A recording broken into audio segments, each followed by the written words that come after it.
जय हिंद दोस्तों। आज का टॉपिक हम लोग का जो खान सर का पॉकेट जीके चल रहा था उसमें हम लोग मेडाइवल हिस्ट्री कंप्लीट कर रहे थे लोग।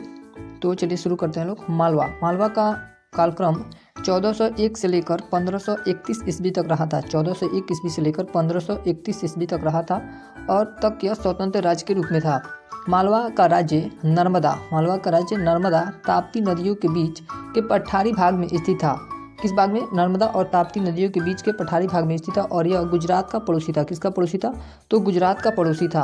मालवा के स्वतंत्र राज्य के रूप में स्थापना 1401 ईस्वी में किसने की थी? तो 1401 ईस्वी में दिलावर खान गौरी ने किया था। और यह कौन था दिलावर खान गौरी? तो यह फिरोज शाह तुगलक का सूबेदार था। दिलावर खान गौरी था। दिलावर खान के बाद उसका पुत्र अलफ खान। दिलावर खान का पुत्र कौन था? अलफ खान 1406 ईस्वी में गद्दी पर बैठा। इसने सुल्तान होशक शाह की उपाधि धारण की। अलफ खान ने सुल्तान होशक शाह की उपाधि धारण किया था। इसके अलावा इसने मालवा की राजधानी धार से मांडू स्थानांतरित कर दिया। कहाँ स्थानांतरित किया? तो मांडू स्थानांतरित की। इसी से होशक शाह नामक के नगर की स्थापना की। इसी मांडू स्थानांतरित किया और इसी ने होशक शाह नगर की स्थापना की। मालवा में खिलजी वंश की स्थापना किस वंश की? खिलजी वंश की स्थापना महमूद खिलजी प्रथम ने किया था। किसने किया था? तो महमूद खिलजी प्रथम ने किया था। और महमूद खिलजी प्रथम का शासनकाल कब से कब तक रहा था? तो इसका शासनकाल 1436 ईस्वी से लेकर 1469 ईस्वी तक रहा था। 1443 ईस्वी में महमूद खिलजी ने चित्तौड़ पर आक्रमण किया। इस समय यहाँ राणा कुंभा का शासन था। जब भी महमूद खिलजी ने चित्तौड़ पर आक्रमण किया था तो उस समय वहाँ का शासन किसके हाथों में? तो उस समय राणा कुंभा के शासन था वहाँ पर। युद्ध में दोनों पक्षों ने अपनी अपनी जीत का दावा किया तथा विजय स्तंभों का निर्माण करवाया। महमूद खिलजी ने मांडू में 7 मंजिला विजय स्तंभ बनवाया। 7 मंजिला विजय स्तंभ किसने बनवाया? तो यह महमूद खिलजी ने बनवाया था। राणा कुंभा ने चित्तौड़ में कीर्ति स्तंभ का निर्माण करवाया। कीर्ति स्तंभ को हिंदू देवशास्त्र का चित्रित कोष कहा गया है। कीर्ति स्तंभ को क्या कहा गया है? तो हिंदू देवशास्त्र का चित्रित कोष कहा गया है। फरिश्ता ने महमूद खिलजी के विषय में लिखा। किसने? फरिश्ता ने महमूद खिलजी के विषय में क्या लिखा है? इस तरह शिविर उसका घर बन गया और युद्ध स्थल उसका आरामगाह बन गया। महमूद खिलजी द्वितीय ने 1510 से 1531 ईस्वी तक शासन किया। इसने मेदिनी राय को अपना वजीर बनाया। महमूद खिलजी द्वितीय का वजीर कौन था? तो मेदिनी राय को यह अपना वजीर बनाया था। 1531 ईस्वी में गुजरात के शासक बहादुर शाह कहाँ का शासक था? तो गुजरात का शासक था। बहादुर शाह ने मालवा को अपने साम्राज्य में मिला लिया। मुगल सम्राट अकबर ने 1562 ईस्वी में मालवा को बाज बहादुर से जीतकर अपने साम्राज्य में मिला लिया। 1531 में गुजरात के शासक बहादुर शाह ने मालवा को अपने राज्य में मिला लिया। उसके बाद 1562 में उस समय बाज बहादुर का शासन था मालवा में और अकबर ने 1562 में जीतकर अपने साम्राज्य में मिला लिया। अब है गुजरात का कालक्रम क्या था? तो गुजरात 1407 से 1572 ईस्वी तक के स्वतंत्र रहा था। 65 वर्षों तक गुजरात स्वतंत्र राज्य के रूप में रहा था। गुजरात के स्वतंत्र राज्य का संस्थापक मुजफ्फर शाह था। कौन था? गुजरात को स्वतंत्र राज्य के रूप में कौन स्थापित किया था? तो मुजफ्फर शाह ने स्थापित किया था। इसका मूल नाम जफर खान था। इसका मूल नाम क्या था? तो जफर खान था। इसने 1407 से लेकर 1411 ईस्वी तक शासन किया। इसका शासन कितने दिनों तक था? तो 1407 से लेकर 1411 तक। फिरोज तुगलक जफर खान का फूफा था। जफर खान दिल्ली सुल्तान द्वारा नियुक्त गुजरात का अंतिम सूबेदार था। अहमद शाह का शासनकाल 1411 से लेकर 1442 ईस्वी तक रहा था। गुजरात के स्वतंत्र राज्य का वास्तविक संस्थापक के था। गुजरात के स्वतंत्र राज्य का वास्तविक संस्थापक कौन था? तो अहमद शाह था। इसने अहमदाबाद नगर की स्थापना की। अहमद शाह ने अहमदाबाद नगर की स्थापना की। उसी के नाम पर अहमदाबाद रखा तथा पाटन के स्थान पर अहमदाबाद को अपनी राजधानी बनाया। पाटन के स्थान पर किसको राजधानी बनाया? तो अहमदाबाद को अपनी राजधानी बनाया। अहमद शाह ने उत्तरी गुजरात के सिद्धपुर के अनेक मंदिरों का विनाश किया। गुजरात में सर्वप्रथम जजिया कर अहमद शाह ने ही लगाया था। इस लाइन को अंडरलाइन करेंगे लोग कि गुजरात में सर्वप्रथम जजिया कर किसने लगाया था, तो अहमद शाह ने गुजरात में सर्वप्रथम जजिया कर लगाया था। इससे पूर्व गुजरात में कभी भी जजिया कर नहीं वसूला गया था। इससे पहले जजिया कर गुजरात में कभी भी नहीं वसूला गया था। मिस्री विद्वान बदरुद्दीन दमामिनी ने अहमद शाह को सुल्तानों में विद्वान तथा विद्वानों का सुल्तान कहा। बदरुद्दीन ने सुल्तानों में विद्वान तथा विद्वानों का सुल्तान कहा किसको, तो अहमद शाह को। गुजरात के शासक गयासुद्दीन मोहम्मद शाह उसके बाद शासक बनते हैं, जिनका शासनकाल कितना दिन तक रहता है, तो 1446 से लेकर 1451 तक के शासन करते हैं। गयासुद्दीन मोहम्मद शाह को जरबख्श कहा जाता है। इसको क्या कहा जाता है, तो जरबख्श से कहा जाता है। गुजरात का महानतम शासक फतेह खां उर्फ महमूद बेगड़ा प्रथम 51 साल तक शासन किया था। गुजरात का महानतम शासक में फतेह खां को गिना जाता है और इसका उर्फ मतलब दूसरा नाम क्या था, तो महमूद बेगड़ा था और यह 51 साल तक शासन किया था। इसका शासनकाल 1459 से लेकर 1511 ईस्वी तक रहा था। महमूद बेगड़ा सिकंदर लोदी का मित्र था। यह किसका मित्र था, तो सिकंदर लोदी का मित्र था। यह दोनों के बीच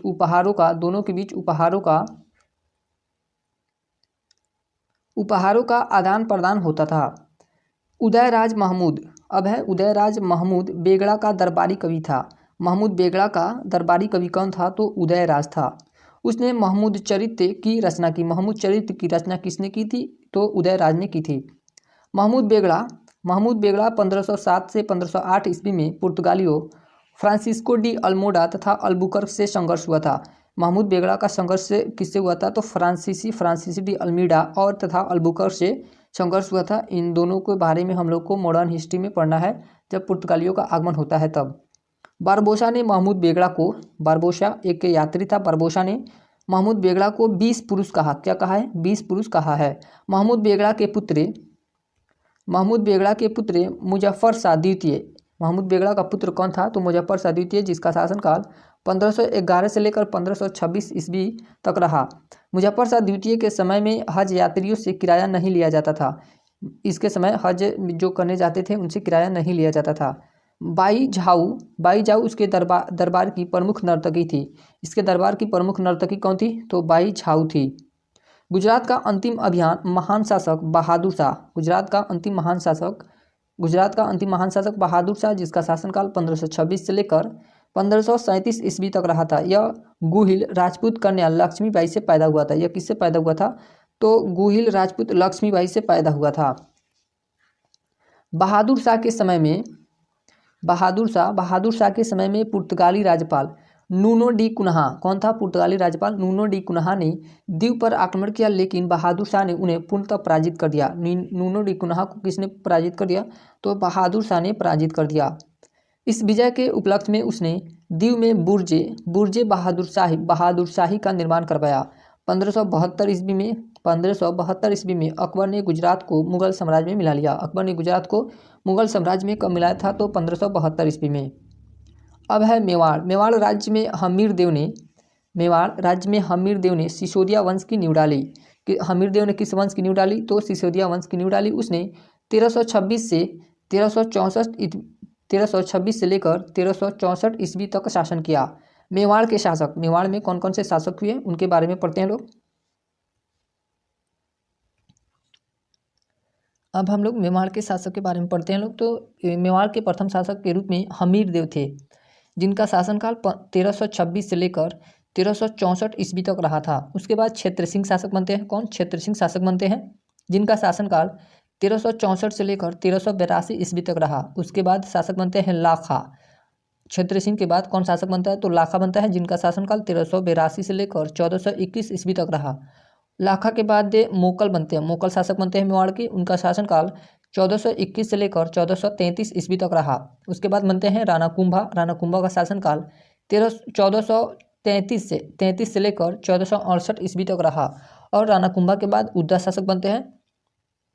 उद्दा का शासनकाल 1468 ईस्वी से लेकर 1473 ईस्वी तक रहा। उसके बाद रायमल शासक बनते हैं। रायमल का शासनकाल 1473 से लेकर 1508 ईस्वी तक रहा। राणा सांगा, राणा अंतिम मेवाड़ के अंतिम शासक के रूप में राणा सांगा थे, जिनका शासनकाल 1508 ईस्वी से लेकर 1528 ईस्वी तक रहा था। राणा सांगा ने 1517 से 1518 ईस्वी में खतौली के युद्ध में इब्राहिम लोदी को हराया था। राणा सांगा ने खतौली के युद्ध में किसको हराया था? तो इब्राहिम लोदी को हराया था। राणा सांगा खानवा के युद्ध कब हुआ था? 1527 ईस्वी में। राणा सांगा ने खानवा के युद्ध में बाबर द्वारा पराजित हुआ। बाबर ने राणा सांगा को किस युद्ध में पराजित किया था? तो खानवा के युद्ध में, और यह युद्ध 1527 ईस्वी में हुआ था। 1528 ईस्वी में इसके सरदारों ने इसे जहर देकर मार दिया। राणा सांगा को इसके सरदारों द्वारा जहर देकर मार दिया गया। मारवाड़, आधुनिक जोधपुर, आज का जोधपुर मारवाड़ मारवाड़ कहा जाता था। मारवाड़ में राठौड़ वंश का संस्थापक सेतराम का पुत्र सिहा था। मारवाड़ में राठौड़ वंश के संस्थापक के कौन था? तो सिहा था। यह किसका पुत्र था? तो सेतराम का पुत्र था।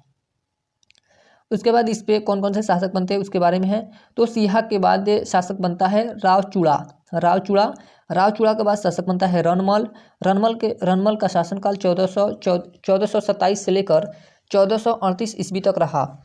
उसके बाद शासक बनता है जोधा का शासनकाल 1438 से लेकर 1489 ईस्वी तक रहा था। मालदेव का शासनकाल 1532 से 1562 ईस्वी तक रहा। यहाँ का यह प्रमुख शासक था। इसे शेरशाह से हार कर संधि करनी पड़ी थी। इसको किसने हरा दिया था मालदेव को? तो शेरशाह ने हरा दिया था। उसके बाद है उड़ीसा सल्तनत काल में उड़ीसा पर आक्रमण गयासुद्दीन तुगलक के समय हुआ था। सल्तनत काल में उड़ीसा पर आक्रमण किसने किया था?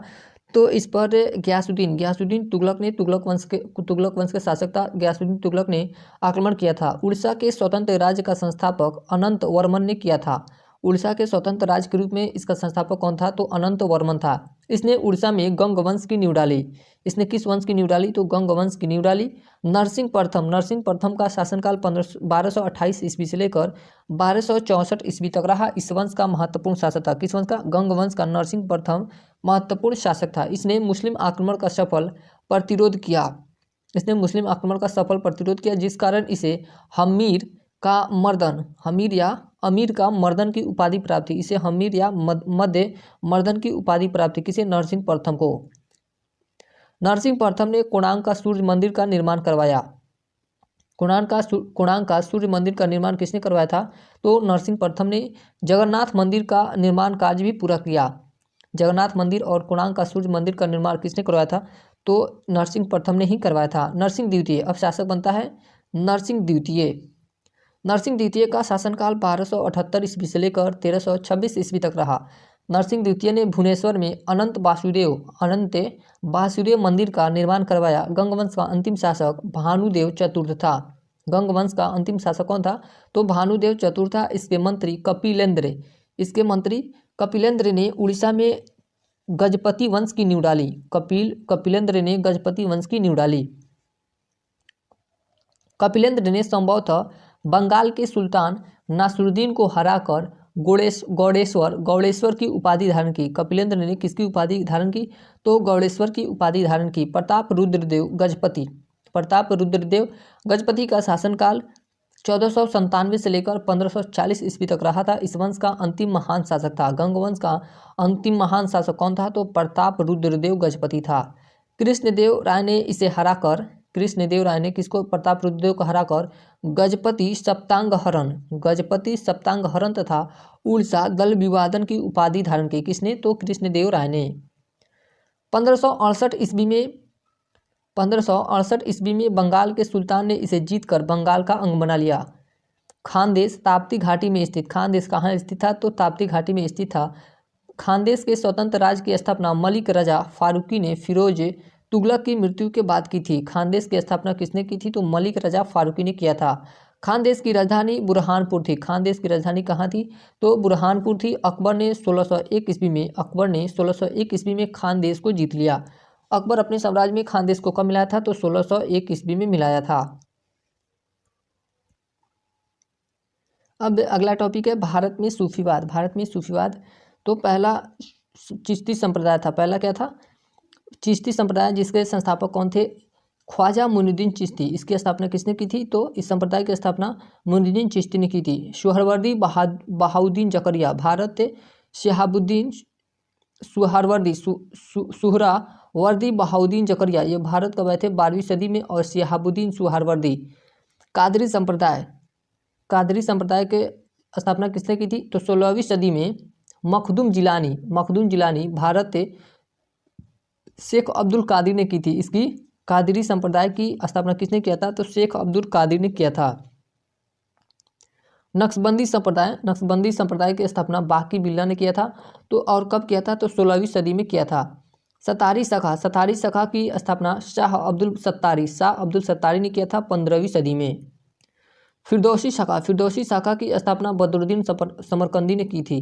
किसने की थी? तो बदरुद्दीन समरकंदी ने की थी। वहदतुल वजूद सिद्धांत के प्रतिपादक शेख मुहिद्दीन इब्नुल अरबी थे। शेख मुइनुद्दीन इब्नुल अरबी थे। मंसूर अल हल्लाज जिनका शासनकाल कब से कब तक था? 858 से लेकर 26 मार्च 922 ने मंसूर अल हल्लाज ने स्वयं को अनल हक कहा। स्वयं को क्या कहते? अनल हक कहते। इसी कारण 10वीं सदी में उन्हें फांसी दे दी गई। समुद्री मार्ग से भारत आए थे। ये किससे मार्ग से भारत आए थे? तो समुद्री मार्ग से भारत आए थे। और इनकी मंसूर अल हल्लाज की कौन सी रचना है? तो किताबुल तवाशीन इनकी रचना है। किताबुल तवाशीन इनकी रचना है। तो मंसूर अल हल्लाज की रचना है। अवासी खलीफा अल मुक्तदर के आदेश पर फांसी दी गई थी इन्हें। अबू हामिद मोहम्मद अल गजाली इमाम गनाली रहे का जन्म 1058 ईस्वी में ईरान में हुआ था। इनका जन्म कब हुआ था? 1058 ईस्वी में। और कहाँ हुआ था? तो ईरान में हुआ था। इन्हें हुज्जतुल इस्लाम कहा जाता है। किन्हें? अबू हामिद मोहम्मद अल गजाली को क्या कहा जाता है? तो हुज्जतुल इस्लाम कहा जाता है। हुज्जतुल इस्लाम कहा जाता है। और इनकी प्रमुख रचना का नाम क्या है? तोहफतुल फ़लसफ़ा नाम है। तोहफतुल फ़लसफ़ा इनकी रचना है। उसके बाद है रबिया बसरिया 8वीं शताब्दी की एक महान सूफी महिला थी। ये कौन क्या थी? महिला थी। आईने अकबरी में 14 सूफी सिलसिले का उल्लेख मिलता है। आईने अकबरी में कितने सूफियों का उल्लेख मिलता है? तो 14 सूफी सिलसिलों का उल्लेख मिलता है। नक्शबंदी सबसे कट्टर थे। नक्शबंदी क्या थे? तो सबसे कट्टर होते थे। चिश्ती सबसे उदार होते थे। चिश्ती सिलसिला भारत में संगठित होने वाला सबसे पुराना सिलसिला था। चिश्ती सिलसिला भारत में संगठित होने वाला क्या था? सबसे पुराना सिलसिला था। सुहरावर्दी शाखा के संत संचय तथा वैश्यपूर्ण जीवन में विश्वास करते थे। वे शासकों के संपर्क में रहे। सुहरावर्दी सिलसिले के प्रमुख केंद्र सिंध, मुल्तान तथा बंगाल था। सुहरावर्दी सिलसिले का प्रमुख केंद्र कहाँ था? तो सिंध में था और मुल्तान में था। उसके बाद बंगाल में भी था। सतारी संत हिंदू मुस्लिम धर्म के समन्वय के समर्थक थे। भारत आने वाले प्रथम सूफी संत शेख इस्माइल थे। भारत आने वाले प्रथम में सूफी संत कौन थे? इस लाइन को अंडरलाइन करेंगे लोग। भारत आने वाले प्रथम सूफी संत कौन थे? तो शेख इस्माइल थे। अली हुजवेरी दातागंज बख्श इन्हीं के शिष्य थे। इनके शिष्य का नाम क्या था? तो अली हुजवेरी। चिश्ती सिलसिला इसके संस्थापक कौन थे? ख्वाजा मुइनुद्दीन चिश्ती। और ये कब से इनका कालक्रम क्या था? तो 1143 से लेकर 1236 ईस्वी तक रहे थे। और इनके 2 शिष्य हुए। पहला शिष्य हुआ था बख्तियार काकी जिसका कालक्रम 1186 से लेकर 1236 तक रहा। उसके बाद हमीदुद्दीन नागौरी। दूसरा शिष्य हमीदुद्दीन नागौरी थे। इन्हें सुल्तान उल तारिकीन भी कहा जाता है। और बख्तियार काकी के शिष्य का नाम बाबा फरीद हुआ। बलबन के ये दामाद थे। बाबा फरीद कौन थे? तो बलबन के दामाद थे जिनका कालक्रम 1175 से लेकर 1265 ईस्वी तक रहा था। और बाबा फरीद के 2 शिष्य हुए अलाउद्दीन साबिर इन्हें कलियर शरीफ भी कहा जाता है। उसके बाद बाबा फरीद के दूसरे शिष्य निजामुद्दीन औलिया थे। बाबा फरीद के दूसरे शिष्य का नाम क्या था? निजामुद्दीन औलिया, जिनका कालक्रम 1236 से लेकर 1325 ईस्वी तक रहा। और निजामुद्दीन औलिया के 3 शिष्य हुए। दौलताबाग में बुरहानुद्दीन गरीब, अमीर खुसरू, इन्हें तरकुल्ला भी कहा जाता है। अमीर खुसरू को तरकुल्ला भी कहा जाता है। सिराजुद्दीन उस्मानी ये बंगाल के थे। अकी सिराज बंगाल भी कहा जाता है। और अमीर खुसरो के शिष्य नासरुद्दीन चिरागे थे। नासरुद्दीन चिरागे दिल्ली। और उनके शिष्य सैयद मोहम्मद गेसू दराज थे। कौन थे? सैयद मोहम्मद गेसू दराज थे। निज़ामुद्दीन औलिया एकमात्र अविवाहित सूफी संत थे।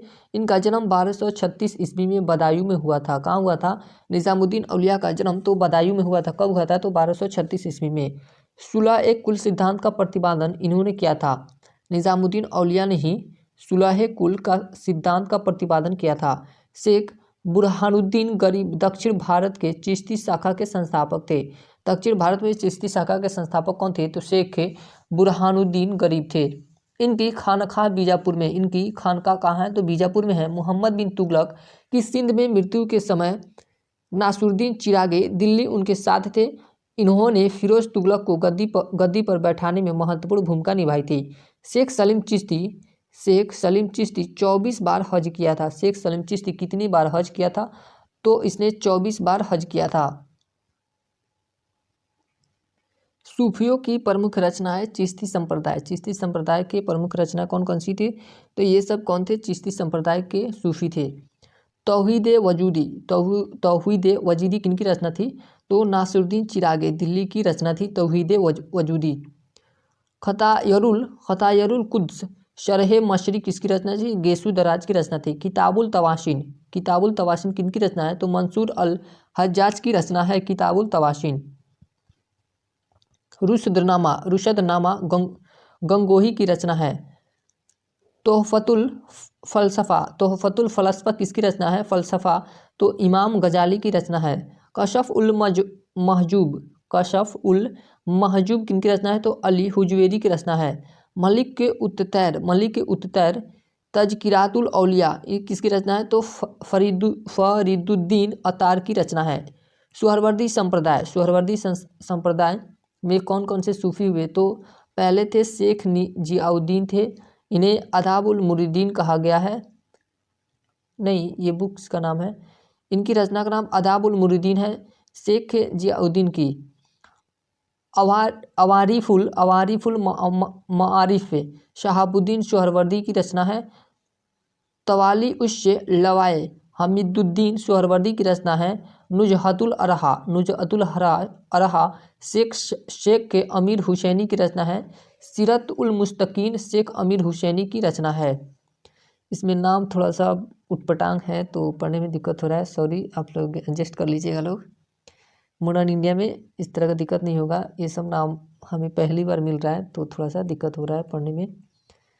ख्वाजा मीर दर्द नक्शबंदी सिलसिले के प्रमुख सूफी एवं कवि थे। कौन? ख्वाजा मीर दर्द नक्शबंदी सिलसिले के प्रमुख सूफी एवं कवि थे। इनकी रचनाओं में इल्मुल किताब नलाए दर्द आहे सर्दे दर्द दिल व शाम एवं महफिल आदि प्रमुख है। अब है कथन संग्रह में क्या है? फवायद निज़ामुद्दीन औलिया अमीर हसन सिजी सुहरावर्दी संत शेख मूसा कौन थे? तो सुहरावर्दी संत थे। सदैव स्त्री के भेष में रहते थे। ये किस भेष में रहते थे? तो स्त्री के भेष में रहते थे। कौन? शेख मूसा। सुहरावर्दी संत बाबा फखरुद्दीन ने पेनकोंडा के राजा एवं प्रजा दोनों को मुरीद बनाया था। कादरी सूफी शेख मूसा ने अकबर से 5000 का मनसब प्राप्त किया था। अकबर से 5000 का मनसब किसने प्राप्त किया था? तो कादरी सूफी शेख मूसा ने प्राप्त किया था। कादरी सूफी मियाँ मीर जहांगीर कौन थे? मियाँ मीर जहांगीर वह शाहजहां के समकालीन थे। कादरी सूफी मियाँ मीर ये जहांगीर और शाहजहां दोनों का समकालीन थे। इनके शिष्य मुल्ला शाह बदख्ती दारासिकों के गुरु थे। इनके शिष्य मियाँ मीर के शिष्य कौन थे? तो मुल्ला शाह बदख्ती ये दारासिकों के गुरु थे। जहाँ आरा बेगम शाहजहां की पुत्री थी। जहाँ आरा बेगम कौन थी? तो शाहजहां की पुत्री थी। जहाँ आरा बेगम ने मुल्ला शाह बदख्शी की जीवन साहिबिया लिखी। इनकी जीवनी की नाम क्या था? बदख्शी की तो साहिबिया लिखी। कौन और किसने लिखी? तो जहाँ आरा बेगम ने लिखी थी। नक्शबंदी शाखा का केंद्र कश्मीर था। नक्शबंदी शाखा का केंद्र कहाँ था? तो कश्मीर में था। इस शाखा के सूफी ख्वाजा महमूद अकबर व जहांगीर के दरबार में रहते थे। शेख अहमद सरहिंदी नक्शबंदी का जन्म 1563 ईस्वी में हुआ था। शेख अहमद सरहिंदी नक्शबंदी थे जिनका जन्म 1563 ईस्वी में हुआ था। इन्होंने वजूदिया और सहूदिया मतों का समन्वय किया, शरीयत पर जोर दिया और इन्होंने शरीयत पर भी जोर दिया। अकबर की उदारनीति का विरोध भी किया। शिवाओं की आलोचना भी की थी। बादशाह औरंगजेब नक्शबंदी सिलसिले का अनुयायी था। बादशाह औरंगजेब किस सिलसिले का अनुयायी था? तो नक्शबंदी सिलसिले का अनुयायी था। वह शेख के मासूम का शिष्य था। वह किसका शिष्य था? तो शेख मासूम का शिष्य था। मोहम्मद गौस सत्तारी सिलसिले के प्रमुख सूफी थे। सूफी हैं। इनकी खानका ग्वालियर में है। तानसेन इनका चेला था। तानसेन किनका चेला था? तो मोहम्मद गौस सत्तारी का चेला कौन था? तानसेन। मोहम्मद गौस ने जवाहिर खमसा तथा अबराद गौसिया की रचना की तथा अमृत कुंड का संस्कृत में फारसी अनुवाद किया। अमृत कुंड संस्कृत से अमृत कुंड की पुस्तक नाम है जो संस्कृत में थी। इसकी अनुवाद फारसी में किसने किया था? तो यह मोहम्मद गौस ने किया था। मुगल काल में सत्तारी सिलसिले के प्रमुख केंद्र ग्वालियर, मांडू, बुरहानपुर थे। औरंगजेब ने उत्तराधिकारी के युद्ध से पहले शेख बुरहानुद्दीन सत्तारी से आशीर्वाद लिया था। औरंगजेब ने उत्तराधिकार के युद्ध से पहले किसका आशीर्वाद लिया था? तो शेख बुरहानुद्दीन सत्तारी से आशीर्वाद लिया था। निजामुद्दीन औलिया के अहाते में स्थित अन्य मजार, उनके जो निजामुद्दीन औलिया का जहाँ पे मजार है, जहाँ पे कब्र है, वहाँ पे आसपास किनका कब्र है? तो उसको देखते हैं लोग। अमीर खुसरो का कब्र है यहाँ पे। अमीर खुसरो, जहाँ आरा बेगम शाहजहाँ की पुत्री थी और जियाउद्दीन बर्नी की भी यहाँ पे कब्र मजार है। खैरुल बयान बयाजिद अंसारी की रचना है। जवाहिर खमसा मुहम्मद गौस सत्तारी की रचना है। किचौचा शरीफ सैयद मोहम्मद शाह अशरफ जहांगीरी की रचना है। देवा शरीफ सैयद सलार मसूद गाजी। देवा शरीफ में कौन थे? तो सैयद सलार मसूदी गाजी थे। अब है भक्ति आंदोलन। उतना कॉम्प्लिकेटेड टॉपिक बीता है, उसमें तो हमको बहुत कुछ समझ में भी नहीं आया है कि किसके बारे में क्या बोला गया है, और नाम तो इतना उटपटांग था कि पूछिए मत। अब भक्ति आंदोलन में दिक्कत नहीं होगा हम लोग को, तो भक्ति आंदोलन शुरू करते हैं लोग। भक्ति का सर्वप्रथम उल्लेख श्वेता सत्य उपनिषद, किसमें? श्वेता सत्तर उपनिषद में मिलता है। दक्षिण भारत में भक्ति आंदोलन की शुरुआत रामानुज ने की थी। दक्षिण भारत में भक्ति आंदोलन की शुरुआत किसने की थी? तो रामानुज ने की थी। इसे उत्तर भारत में लाने का श्रेय रामानंद को जाता है। भक्ति आंदोलन को उत्तर भारत में लाने का श्रेय किसे जाता है? तो रामानंद को जाता है। और दक्षिण भारत में भक्ति आंदोलन की शुरुआत किसने की थी? तो रामानुज ने की थी। भक्ति आंदोलन के बीच दक्षिण भारत में अलवारों एवं नैनार संतों के आंदोलन 7वीं शताब्दी ईस्वी में देखने को मिलता है। कब देखने को मिलता है? तो 7वीं शताब्दी ईस्वी में देखने को मिलता है। दक्षिण भारत में भक्ति आंदोलन का प्रारंभ तमिल ग्रंथ कौन है? तो तिरुमुरई तथा प्रबंधम में मिलता है। दक्षिण भारत में भक्ति आंदोलन का प्रारंभ किस ग्रंथ में मिलता है? तमिल ग्रंथ है, तो तिरुमुरई तथा प्रबंधम में मिलता है। मालाबार तट के शासक कौन थे? चेरामन पेरुमल ने इस्लाम धर्म कबूल किया था तथा उसने हज यात्रा भी की थी। चेरामन पेरुमल ने इस्लाम धर्म कबूल किया और हज यात्रा भी किया था। अलवार संतों की संख्या 12 थी। अलवार संतों की संख्या कितनी थी? तो 12 थी। वे निम्न राज्यों से संबंधित थे। वे किस राज्य से संबंधित थे?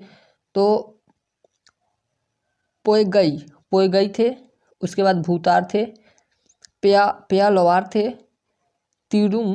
तिरुमल्ली राय थे जो पल्लव से संबंधित थे, पल्लव राज से संबंधित थे। कुलशेखर राजा थे। ये कुलशेखर कौन था? राजा था। चेर से संबंधित थे। नम्मालवार मधुर कवि पेरियालवार पांडे से संबंधित थे। अंडाल भी पांडे से संबंधित थे। टोंडर डिप्पोडी तिरुमगई किससे संबंधित थे? चोल से संबंधित थे। उसके बाद है तिरुपान निम्न कुल से संबंधित था। तिरुपान किस कुल से संबंधित था? तो वह निम्न कुल से संबंधित था। नयनार स्वसंतों की संख्या 63 थी। नयनार स्वसंतों की संख्या कितनी थी? तो 63 थी। इसमें 4 प्रमुख थे। तो पहला था कौन? तिरुनाउकरस्य अपर सुंदर मूर्ति। दूसरे कौन थे? सुंदर मूर्ति। तीसरे कौन थे? तिरुज्ञान समोदर मणिक्य वाचगर। मणिक्य चौथे कौन थे? मणिक्य वाचगर। इंपॉर्टेंट लाइन है। नयनार संतों के भक्ति गीतों का संकलन का नाम देवारम है। इस लाइन को अंडरलाइन करेंगे लोग। नयनार संतों के भक्ति गीतों के संकलन का नाम क्या है? तो देवारम है। देवारम में 11 गीत है। देवारम में कितने गीत हैं? तो 11 गीत हैं। इनका संकलन नंबी अंडार नंबी ने किया था। ये राजराज प्रथम तथा राजेंद्र प्रथम के समकालीन थे। कौन राजराज प्रथम और राजेंद्र प्रथम के समकालीन थे? तो नंबी अंडार ये समकालीन थे। उसके बाद आता है उसके बाद कौन आते हैं? शंकराचार्य। शंकराचार्य के बारे में पढ़ते हैं लोग। शंकराचार्य का कालक्रम कब से कब तक रहा था? तो इनका कालक्रम 788 से लेकर 820 ईस्वी तक रहा था। 788 से लेकर 820 ईस्वी तक रहा था, 32 वर्षों तक। उपाधि इनकी क्या थी? इनको कौन सी उपाधि मिली थी? तो परमहंस की उपाधि से सम्मानित किए गए थे। इनके गुरु का नाम क्या था? गोविंद योगी इनके गुरु का नाम था। इनके पिता का नाम क्या था? शंकराचार्य के तो शिवगुरु था इनके पिता का नाम। इनकी माँ का नाम क्या था? आर्यांबा। इनकी माँ का नाम क्या था? आर्यांबा था। जीवनीकार कौन थे इनके? आनंदगिरी थे। संन्यास 8 वर्ष की उम्र में घर से संन्यास ले लिए थे। कितने वर्ष की उम्र में? तो 8 वर्ष की उम्र में। शंकराचार्य ने कुमारिल भट्ट, मंडन मिश्र तथा उसकी पत्नी भारती को शस्त्रार्थ में पराजित किया था। किसको पराजित किया था शंकराचार्य ने? तो कुमारिल भट्ट, मंडन मिश्र तथा उसकी पत्नी भारती को भी पराजित किया था। 4 पीठों की स्थापना कहाँ कहाँ हुई थी? तो बद्रीनाथ उत्तर में ज्योतिपीठ है। ये ज्योतिपीठ के नाम से जाना जाता है। बद्रीनाथ उत्तर में हुआ था। जो उत्तर दिशा में बद्रीनाथ है वहाँ पे हुआ था। और यह किस भगवान से संबंधित है? बद्रीनाथ तो विष्णु भगवान से संबंधित है। उसके बाद दूसरा दक्षिण में हुआ था श्रृंगेरी मठ, श्रृंगेरी पीठ जो कर्नाटक में स्थित है। और यह शिव भगवान से स्थित है। किस भगवान से स्थित है? शिव भगवान से संबंधित है। पश्चिम में द्वारिका शारदा पीठ की स्थापना हुई थी। और यह कृष्ण भगवान से संबंधित है। शारदा पीठ किस भगवान से संबंधित है? तो कृष्ण भगवान से संबंधित है। पूरब में गोवर्धन पीठ जो पुरी में स्थित है। बलभद्र सुभद्रा, ये किस भगवान से संबंधित है? तो बलभद्र और सुभद्रा से। बौद्ध धर्म की महायान शाखा से प्रभावित होने के कारण इन्हें प्रच्छन्न बौद्ध भी कहा जाता है। बौद्ध धर्म की महायान शाखा से प्रभावित होने के कारण प्रच्छन्न बौद्ध भी कहा जाता है। शंकराचार्य के लिखे प्रमुख ग्रंथ। शंकराचार्य ने कौन कौन से ग्रंथ लिखे थे? तो ब्रह्मसूत्र भाष्य, गीता भाष्य, उपदेश शाहसी, प्रपंच सारतंत्र तथा मणिपंचम है। ब्रह्मसूत्र प्लस उपनिषद प्लस भगवत गीता ये तीनों बुक मिलाकर क्या कहा जाता है? तो प्रस्थान त्रयी कहा जाता है। तीनों को मिला दिया जाएगा तो क्या कौन सी बुक हो जाएगी? तो प्रस्थान त्रयी हो जाएगी। उसके बाद आते हैं रामानुज इनका पूरा नाम। ये श्री वैष्णव संप्रदाय के स्थापना किए थे। श्री वैष्णव संप्रदाय की स्थापना किए थे। और ये 120 साल की आयु तक जीवित थे। 120 साल की आयु तक जीवित थे। रामानुजाचार्य का जन्म आंध्र प्रदेश के कहाँ पे? आंध्र प्रदेश के तिरुपति में 1017 ईस्वी में हुआ था। कब हुआ था? 1017 ईस्वी में हुआ था। तथा मृत्यु 1137 ईस्वी में हुई थी। मृत्यु कब हुई थी? 1137 ईस्वी में। चोल राजा कुलोत्तुंग द्वितीय, कौन चोल राजा था? तो कुलोत्तुंग द्वितीय से इनके मतभेद थे, जिस कारण इन्हें श्रृंगेरी छोड़ना पड़ा था। किस कारण इन्हें श्रृंगेरी छोड़ना पड़ा? तो चोल राजा था कुलोत्तुंग द्वितीय के साथ इनका मतभेद था। रामानुज को दक्षिण में विष्णु का अवतार माना जाता है। किसका अवतार? विष्णु का अवतार माना जाता है। रामानुज के अनुसार जीव आनंदमय चैतन्यमय स्वयं प्रकाशित तथा विशिष्ट है तथा जगत मिथ्या न होकर सत्य सृष्टि है। जगत कैसा है? मिथ्या ना होकर सत्य सृष्टि है। रामानुज ने भगवान में व्यक्तित्व की प्रधानता को स्वीकार किया था। किसको स्वीकार किया था? तो व्यक्तित्व की प्रधानता को स्वीकार किया था रामानुज ने। वेदांत सार, वेदार्थ संग्रह, वेदांत दीप, वेदांत समूह तथा न्याय कुलिस इनके प्रमुख ग्रंथ हैं। निम्बार्क के द्वैता अद्वैतवाद का प्रतिपादन किए थे। ये किसका प्रतिपादक थे? तो द्वैता अद्वैतवाद का प्रतिपादक थे। निम्बार्क का जन्म 1165 ईस्वी मद्रास में हुआ था। इन्होंने वृंदावन को कार्यक्षेत्र बनाया था। इन्होंने किसको कार्यक्षेत्र बनाया था? तो वृंदावन को कार्यक्षेत्र बनाया था। सनक संप्रदाय की स्थापना भी किए थे। किसने? निम्बार्क ने सनक संप्रदाय की स्थापना की थी। भेद संप्रदाय की भी स्थापना की थी। निम्बार्क सगुण भक्ति के समर्थक थे। किसके? सगुण भक्ति के समर्थक थे। कृष्ण इनके आराध्य देव थे। कौन? कृष्ण भगवान इनके आराध्य देव थे। अवतारवाद के भी समर्थक थे। किसके? अवतारवाद के भी ये समर्थक थे, समर्थन करते थे। निम्बार्क को सुदर्शन चक्र का अवतार माना जाता है। इन्हें किसका अवतार माना जाता है? तो सुदर्शन चक्र का अवतार माना जाता है। इनकी प्रमुख रचनाएं वेदांता परिजात, सौरभ तथा दस्य श्लोकी सिद्धांत रत्न है। अब है माधवाचार्य आनंद तीर्थ भी इन्हें तीर्थ के नाम से भी इन्हें जाना जाता है। और ये द्वैतवाद का प्रतिपादन किए थे। माधवाचार्य का जन्म उडुपी कहाँ है? तो कर्नाटक में 1199 ईस्वी में हुआ था। इन्होंने शंकराचार्य ने इसका प्रतिपादन किया था। तो अद्वैतवाद तथा रामानुज के विशिष्टाद्वैतवाद। रामानुज ने कौन से वाद दिए थे? तो विशिष्ट द्वैतवाद का प्रतिपादन किए थे, को खंडन किया तथा द्वैतवाद का प्रतिपादन किया था। माधवाचार्य ने किसका प्रतिपादन किया था? द्वैतवाद का प्रतिपादन किया था। आत्मा तथा परमात्मा को पृथक माना जाता है। आत्मा तथा परमात्मा को क्या माना जाता है? पृथक माना जाता है। माधवाचार्य लक्ष्मी नारायण के उपासक थे। किनके उपासक थे? तो लक्ष्मी नारायण के उपासक थे। इनका संप्रदाय ब्रह्म संप्रदाय था। इनका संप्रदाय का नाम क्या था? तो ब्रह्म संप्रदाय था। इन्हें वायु का अवतार माना जाता है। किनको? माधवाचार्य को वायु का अवतार माना जाता है। कन्नड़ भाषा में उपदेश दिए थे। माधवाचार्य ने किस भाषा में अपना उपदेश दिया था? तो कन्नड़ भाषा में ये अपना उपदेश दिए थे। इनके शिष्य का नाम क्या था? जयतीर्थ ने इनके उपदेशों का संकलन सूत्रभाष्य का नाम क्या है? सूत्रभाष्य नामक ग्रंथ में किया है। दार्शनिक एवं उनके द्वारा प्रतिपादित मत क्या था? कूजी। शंकर ने रामानुज की विशेष कृपा से निम्बार्क के दुधारी शुद्ध वल्लभ से माधव को 2 बार मारा। अब है रामानंद का कालक्रम था 1299 से लेकर 1411 ईस्वी तक। इनका जन्म इलाहाबाद में हुआ था। इनका जन्म कहाँ हुआ था? इलाहाबाद में हुआ तथा बनारस को अपना कार्यक्षेत्र बनाया। ये कार्यक्षेत्र अपना बनारस को बनाए थे। इनके गुरु क्या थे? राघवानंद थे। इनके गुरु कौन थे? राघवानंद गुरु थे। और ये रामानंद के शिष्य कौन कौन हुए? तो धन्ना ये जाट थे, सेन नाई थे, रैदास चमार थे, कबीर पीपा क्या थे? राजपूत थे। इनके आराध्य देव कौन थे? तो श्री राम जी थे आराध्य देव। गयासुद्दीन तुगलक, मोहम्मद बिन तुगलक, फिरोज शाह तुगलक इनके समकालीन थे। किनके? रामानंद के समकालीन 3 राजा थे। गयासुद्दीन तुगलक, मोहम्मद बिन तुगलक और फिरोज शाह तुगलक। रामानंद प्रथम भक्ति सुधारक थे, जिन्होंने ईश्वर की आराधना का द्वार महिलाओं के लिए भी खोल दिए। महिला शिष्य कौन थी? तो पद्मावती और सुरसुरी इनकी महिला शिष्य थी। रामानंद प्रथम संत थे जिन्होंने हिंदी भाषा को अपने मत के प्रचार का माध्यम बनाया। रामानंद ने प्रथम संत थे जिन्होंने हिंदी भाषा को अपने प्रचार का माध्यम बनाया था। उसके बाद आए थे कबीर का कालक्रम 1440 ईस्वी से लेकर 1510 ईस्वी तक रहा था। इनका जन्म वाराणसी की एक विधवा ब्राह्मणी के गर्भ से हुआ था। किनसे? विधवा ब्राह्मणी थी, उनके गर्भ से हुआ था। कबीर सिकंदर लोदी के समकालीन थे।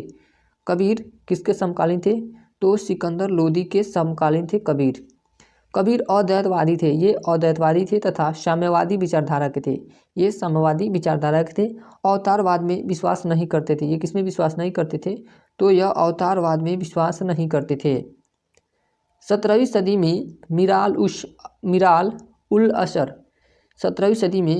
उल असर में इन्हें फिरदौसिया सूफी कहा गया है। इन्हें क्या कहा गया है? इन्हें फिरदौसिया सूफी कहा गया है। कबीर सती प्रथा, ये सती प्रथा तथा बाल विवाह के विरोधी थे। सती प्रथा और बाल विवाह के विरोधी थे। इनके उपदेशों का संकलन इनके शिष्य का नाम क्या था? कबीर के धर्मदास ने बीजक में किया है। इनके उपदेशों का संकलन उनके शिष्य धर्मदास ने बीजक में किया है। उमर मूल कबीर और धर्मदास के बीच संवाद का संकलन है। कि उमर मूल क्या है? तो कबीर और धर्मदास, धर्मदास इनके शिष्य थे। कबीर और गुरु और शिष्य के बीच के संवाद का संकलन क्या है? तो उमर मूल है। उसके बाद हुए नानक का कार्यक्रम 1469 से लेकर 1538 तक रहा था। इन्हें गुरु नानक भी कहते हैं। इनका जन्म कहाँ हुआ था? तो तलवंडी जिला में हुआ था। तलवंडी आधुनिक ननकाना शाही पाकिस्तान में है। तलवंडी कहाँ है? तो पाकिस्तान में है। ज्ञान की प्राप्ति कहाँ हुई थी? तो काली बेन नदी के किनारे। गुरु नानक को ज्ञान की प्राप्ति कहाँ हुई थी? काली बेन नदी के किनारे हुई थी। इनकी माँ का नाम क्या था? तृप्ता देवी इनकी माँ का नाम था। और पिता कौन थे? तो कालू खत्री। पिता का नाम क्या था? कालू खत्री नाम था। और पत्नी सुलक्षणी थी। पत्नी का नाम क्या था? सुलक्षणी। समकालीन शासक, इनके समकालीन कौन कौन से शासक हुए? तो सिकंदर हुए और इब्राहिम लोदी गुरु नानक के समकालीन शासक थे। नानक ने अवतारवाद में विश्वास नहीं किया। ये अवतारवाद में विश्वास नहीं करते थे। पांचवें गुरु अर्जुन देव ने नानक के उपदेशों को आदि ग्रंथ में संकलित किया। पांचवें गुरु कौन थे? अर्जुन देव ने गुरु नानक के उपदेशों को आदि ग्रंथ में संकलित किया। आदि ग्रंथ में कबीर, रैदास, सेना तथा पीपा के भी विचारों का संकलन है। बाबा फरीद के विचार भी हैं। और किसके विचार हैं? बाबा फरीद के भी विचार इसमें हैं आदि ग्रंथ में। अब हुए सूरदास का कालक्रम कहाँ से था? तो 1478 ईस्वी से लेकर 1583 ईस्वी तक इनका कालक्रम था। सूरदास वल्लभाचार्य के शिष्य थे। ये किनके शिष्य थे? तो वल्लभाचार्य के शिष्य थे। इन्हें पुष्टि मार्ग का जहाज कहा जाता है। किनको? सूरदास को पुष्टि मार्ग का जहाज कहा जाता है। पुष्टि मार्ग का जहाज किसे कहा जाता है? तो सूरदास को। ये अकबर के समकालीन थे। सूरदास किसके समकालीन थे? तो अकबर के। सूरसागर, सूरसरावली तथा साहित्य लहरी इनकी प्रमुख रचना। ये इनकी रचना इंपॉर्टेंट है, बहुत इंपॉर्टेंट है। सूरसागर कौन कौन सी रचना है? सूरसागर है, सूरसरावली और साहित्य लहरी इनकी रचना है। सूरसागर ब्रज भाषा में है। सूरसागर किस भाषा में? तो ब्रज भाषा में है। इनमें कृष्ण के बाल्यकाल का वर्णन है। सूरसागर में किनका वर्णन है? तो कृष्ण के बाल्यकाल का वर्णन है। उसके बाद आते हैं वल्लभाचार्य का कालक्रम 1479 से लेकर 1531 ईस्वी तक रहा था। और इनका जन्म वाराणसी में हुआ था। इनका जन्म कहाँ हुआ था? वाराणसी में हुआ था। और इनकी उपाधि क्या थी? तो जगत गुरु महाप्रभु श्री मध्वाचार्य। इनकी उपाधि का नाम क्या था? जगत गुरु महाप्रभु श्री मध्वाचार्य। संप्रदाय, ये किस संप्रदाय को मानते थे? तो रुद्र संप्रदाय को मानते थे। और इनका दर्शन क्या था? शुद्ध अद्वैतवाद इनका दर्शन था। शुद्ध अद्वैतवाद इनका दर्शन था। ये कृष्णदेव राय के समकालीन थे। ये किसके समकालीन थे? वल्लभाचार्य तो कृष्णदेव राय के समकालीन थे। इन्होंने श्रीनाथ के रूप में कृष्ण भक्ति का प्रचार किया। कृष्ण भक्ति का प्रचार किस रूप में किया था? तो इन्होंने श्रीनाथ के रूप में कृष्ण भक्ति का प्रचार किया था। वल्लभाचार्य के इनके दर्शन को पूर्व का आनंद भोगवाद की संज्ञा दी जाती है। वल्लभाचार्य के दर्शन को किसकी संज्ञा दी जाती है? तो पूर्व का आनंद भोगवाद की संज्ञा दी जाती है। विठलनाथ वल्लभाचार्य के पुत्र थे। इनके पुत्र का नाम क्या था? तो विठलनाथ इनके पुत्र का नाम था। इन्होंने अष्टछाप की स्थापना की। किन्होंने अष्टछाप की स्थापना की? विठलनाथ ने 84 वैष्णव की वार्ता नामक पुस्तक की रचना की। विठलनाथ वल्लभाचार्य के पुत्र थे जिन्होंने 84 वैष्णव की वार्ता नामक पुस्तक की भी रचना किया। उसके बाद है चैतन्य का कालक्रम कितना तक था? तो चैतन्य का कालक्रम 1486 से लेकर 1533 ईस्वी तक रहा था। इनका जन्म बंगाल के नदिया जिला में हुआ था। चैतन्य का जन्म कहाँ हुआ था? तो बंगाल के नदिया जिला में हुआ था। और इनके गुरु का नाम क्या था? तो केशव भारती इनके गुरु थे। चैतन्य के गुरु कौन थे? तो केशव भारती इनके गुरु थे। सन्यास की दीक्षा दी। और किसकी दीक्षा दी थी? सन्यास की दीक्षा दी थी। और आराध्य देव इनका कौन था? किनकी आराधना करते थे चैतन्य प्रभु? तो कृष्ण भगवान की आराधना करते थे। दार्शनिक मत, इनका मत क्या था? दार्शनिक मत अचिंत्य भेदाभेद थे। उपाधि इनकी चैतन्य की कौन कौन सी उपाधि मिली थी? तो गौर गौरंग प्रभु और विद्यासागर की उपाधि मिली थी। गौरंग प्रभु और विद्यासागर की उपाधि मिली थी। चैतन्य कीर्तन परंपरा के जन्मदाता थे। ये किस परंपरा के जन्मदाता थे? तो कीर्तन परंपरा के जन्मदाता थे।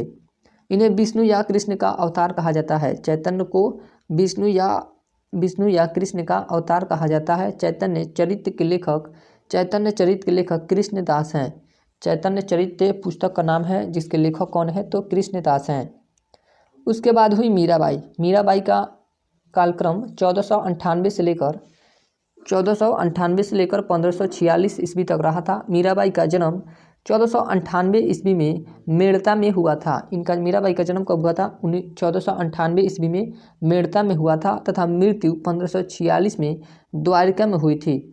मीराबाई की मृत्यु कहाँ हुई थी? द्वारिका में हुई थी। कब हुई थी? तो 1546 ईस्वी में हुई थी। मीराबाई के गीतों का भाषा मुख्यतः ब्रज तथा आंशिक रूप से राजस्थानी तथा गुजराती है। मीराबाई के गीतों का भाषा क्या था? तो ब्रज था, आंशिक रूप से राजस्थानी तथा गुजराती है। इनके भजन संग्रह का नाम, इनके जो भजन थे उसके संग्रह का नाम क्या है? पदावली इनके भजन संग्रह का नाम है। उसके बाद हुए तुलसीदास। इनका कालक्रम 1511 से लेकर 1623 ईस्वी तक रहा था। 1511 से लेकर 1623 ईस्वी तक रहा था। तुलसीदास अकबर के समकालीन थे। ये किसके समकालीन थे? तो अकबर के समकालीन थे। इन्होंने 1575 ईस्वी में रामचरितमानस की रचना की थी। रामचरितमानस की रचना किसने की थी? तो तुलसीदास ने की थी। और किस भाषा में किए थे? तो यह अवधी भाषा में किए थे। तुलसीदास के गुरु का नाम क्या था? तो नरहरिदास इनके गुरु का नाम था।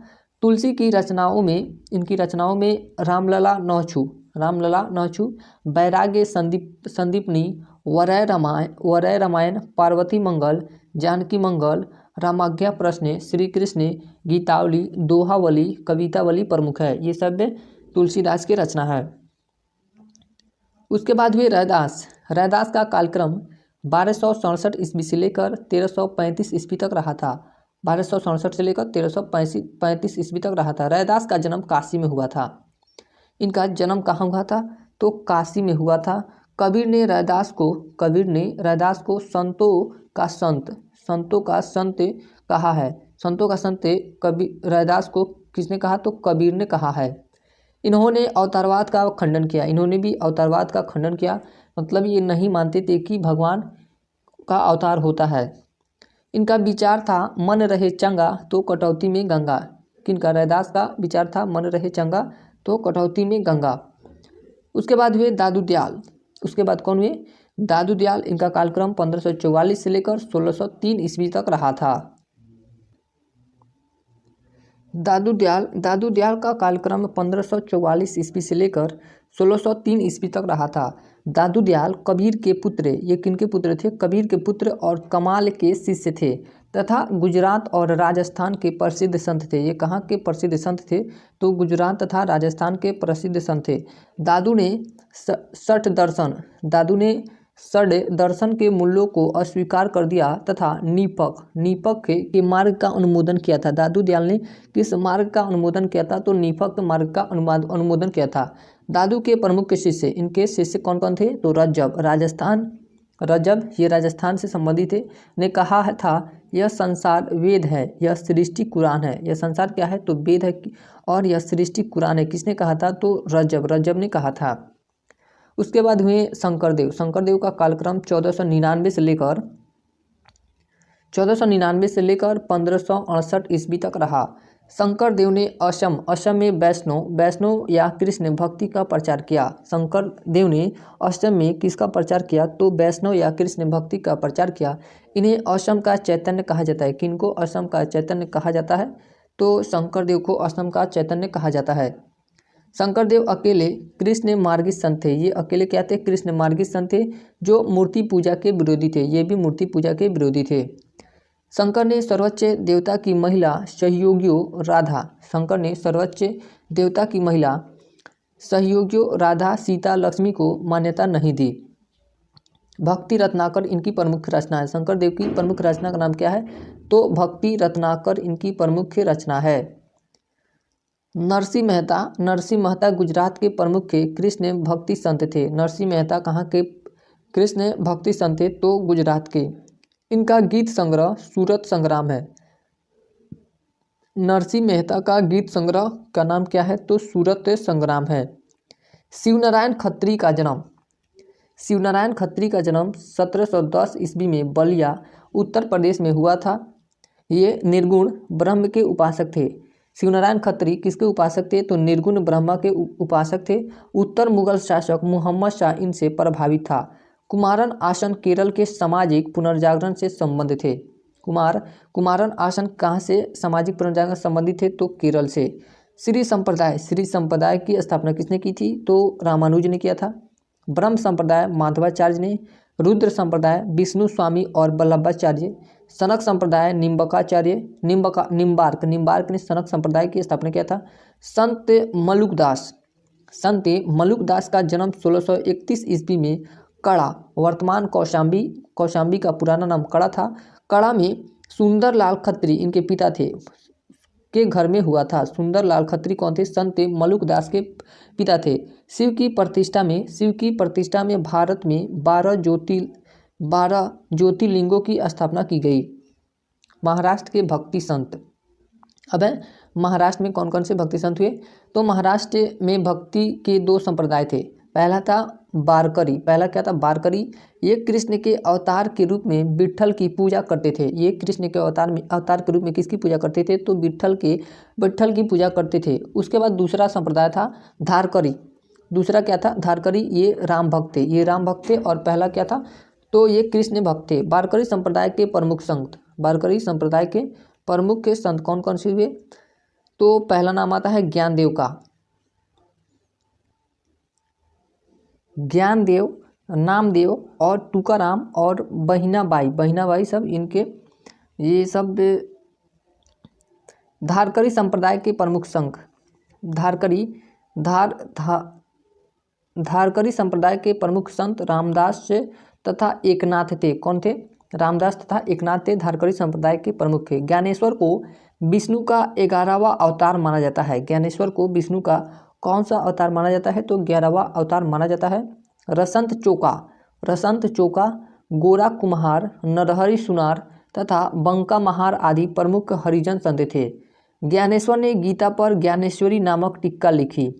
ज्ञानेश्वर ने गीता पर कौन सी टीका लिखी तो ज्ञानेश्वरी नामक टीका लिखी। उनकी अन्य प्रमुख रचनाएं अमृतानुभव तथा चंगदेव प्रशस्ति है। चंगदेव प्रशस्ति सब ये दोनों रचनाएं किनकी है तो यह ज्ञानेश्वर की रचना है। नामदेव ज्ञानेश्वर के शिष्य थे। नामदेव किनके शिष्य थे तो यह ज्ञानेश्वर के शिष्य थे। इनका जन्म 1270 में हुआ था। नामदेव का जन्म 1270 में हुआ था। ये जाति से दर्जी तथा पेशे से डाकू थे। कौन? नामदेव। महाराष्ट्र में भक्ति आंदोलन को लोकप्रिय बनाने में महत्वपूर्ण योगदान दिया। कौन? नामदेव ने महाराष्ट्र में भक्ति आंदोलन को लोकप्रिय बनाने में महत्वपूर्ण योगदान दिया था।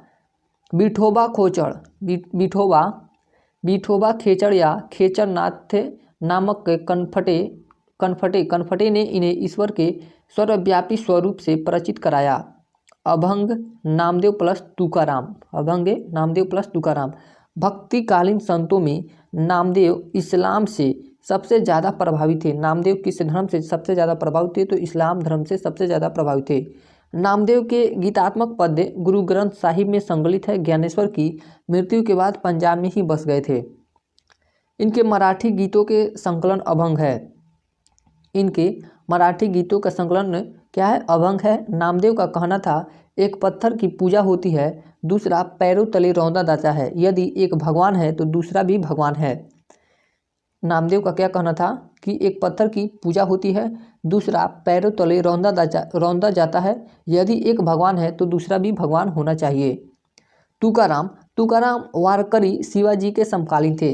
ये तुकाराम किसके समकालीन थे तो ये शिवाजी के समकालीन थे। वारकरी संप्रदाय की स्थापना का श्रेय इन्हीं को दिया जाता है। तुकाराम को ही वारकरी संप्रदाय की स्थापना का श्रेय दिया जाता है। तुकाराम के उपदेश भी अभंगों में मौजूद है। अभंगों में इनका भी उपदेश से मौजूद है। परमार्थ संप्रदाय के संस्थापक रामदास भी शिवाजी के समकालीन थे। परमार्थ संप्रदाय के संस्थापक कौन थे? रामदास भी शिवाजी के समकालीन थे। इन्होंने महाराष्ट्र में राम की पूजा को लोकप्रिय बनाया। इनकी प्रमुख रचना दासबोध है। परमार्थ संप्रदाय के संस्थापक, इनकी प्रमुख रचना क्या है? दासबोध है। महाराष्ट्र में भक्ति काल में ही एक अन्य पंथ थे, महानुभाव पंथ की स्थापना गोविंद प्रभु ने की थी। महानुभाव पंथ की स्थापना किसने की थी? तो गोविंद प्रभु ने की थी। इस पंथ ने वेद आश्रम व्यवस्था का विरोध किया। इस पंथ ने किसका विरोध किया? तो वेद का विरोध किया, आश्रम का भी विरोध किया, जिस कारण इन्हें सत्ता के विरोध का सामना करना पड़ा। यही कारण है कि इनके धार्मिक ग्रंथों की रचना प्रतीक लिपि में हुई थी। इनके धार्मिक ग्रंथों की रचना किस लिपि में हुई थी? तो प्रतीक लिपि में हुई थी। श्री कृष्ण और दत्तात्रेय इनके आराध्य देव थे। अब है मुगल साम्राज्य, यही मेन टॉपिक है मुगल साम्राज्य।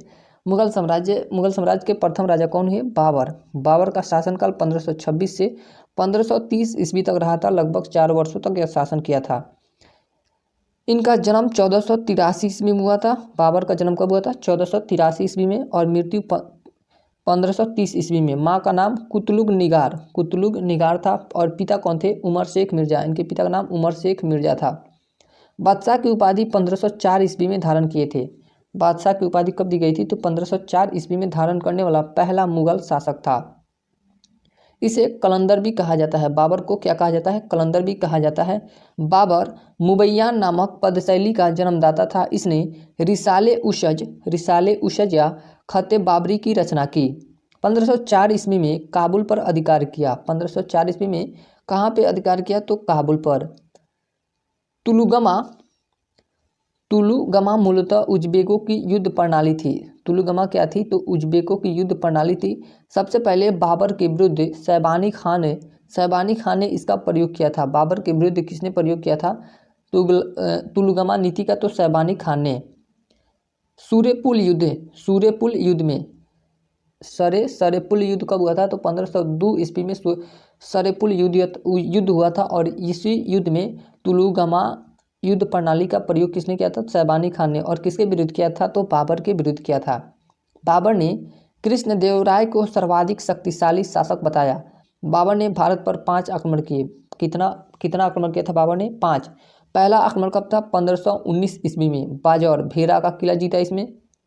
दूसरा आक्रमण था 1519 ईस्वी में सितंबर में खैबर दर्रा पेशावर पर आक्रमण किया। तीसरा आक्रमण किया था 1520 ईस्वी में सियालकोट पर। चौथा आक्रमण किया था 1524 ईस्वी में लाहौर दीपालपुर पर। पांचवा आक्रमण किया था 1525 में दौलत खान लोदी के विरुद्ध 1525 ईस्वी में आक्रमण किया था। पानीपत का प्रथम युद्ध 21 अप्रैल 1526 को हुआ था। ये लाइन इंपॉर्टेंट है, सिर्फ इसमें डेट पूछता है। सबको पता रहता है कि 1526 में हुआ है, लेकिन डेट लगभग के नहीं याद रहता है, तो इस लाइन को अंडरलाइन कर लेंगे लोग कि पानीपत का प्रथम युद्ध 21 अप्रैल 1526 को हुआ था। इस युद्ध में बाबर ने तुलुगमा युद्ध की नीति होती है, अभी ऊपर पढ़े हैं लोग, तथा तोपों को सजाने की उस्मानी विधि, ये भी युद्ध की नीति होती है। उस्मानी विधि और तुलुगमा नीति का प्रयोग किया था। तोप का संचालन कौन कर रहा था? तो उस्ताद अली कुली ने, तथा बंदूकों का मुस्तफ़ा ने किया था।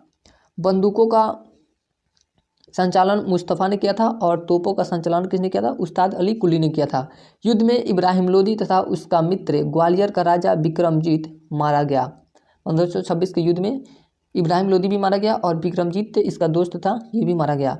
बाबर ने 27 अप्रैल 1526 ईस्वी को दिल्ली में मुगल साम्राज्य की स्थापना की। दिल्ली में मुगल साम्राज्य की स्थापना कब हुई थी? तो 27 अप्रैल 1526 ईस्वी को हुई थी। खानवा का युद्ध, अब है खानवा का युद्ध 16 या 17 मार्च को हुआ था। और कब हुआ था? 1527 ईस्वी में खानवा का युद्ध हुआ था।